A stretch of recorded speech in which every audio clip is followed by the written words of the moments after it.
Hi, I'm Scott Smith, chair of the Longshore 50th Anniversary Committee, here with Doug Sheffer, whose family and yourself have a rich history with Longshore. Can you tell us about it? Well, let's see. I believe our family moved up here in 1951.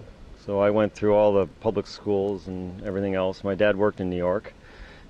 He eventually ran for the RTM and was the moderator for 10 years, which was the longest time before Mr. Yusilov got in there and took that honor away. But he was on board in 1960 when the idea of Longshore came up very quickly, and was able to sort of, just to watch the last meeting, which was a long one, of everybody who had opinions and dissenting and for and before. It was a little bit like the Declaration of Independence in a way, getting through that process and finishing up.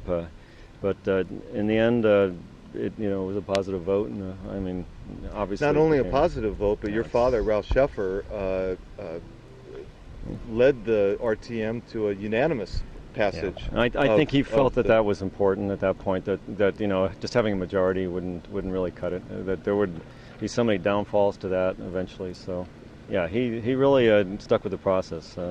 They had a small window in which to really get this, and there were many ways it could have gone wrong, but I think there were a lot of people working for it, obviously, and he was just luckily there.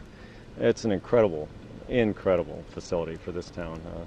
I'm out in Colorado right now, where we are. They just recently, 5 or 8 years ago, bought a beautiful guest ranch, which is a horse facility near town, which everything goes, anybody wants to ride, they want to do anything, goes through their recreational department, similar to this. It's the western version of Longshore in a way.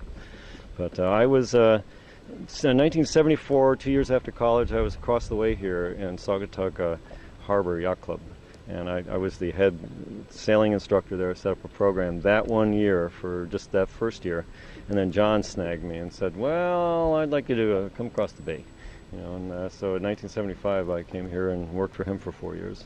And you served as the first general manager. General manager, right. It's, we were changing things over from what the town had left of some old boats and stuff that were donated, I believe, in the beginning and all that stuff. And he said, I'm going to put a new fleet in here. And I'm just looking at these bumpers right here on the front of these boats. That was something we hadn't thought about at the time, because it was almost every single night we were fixing holes in the bows of these things. I mean, we got really good at fiberglass, because it doesn't take more than a split second of not paying attention, and wham, you got a hole in the front of the boat. And these are bumper boats now. See?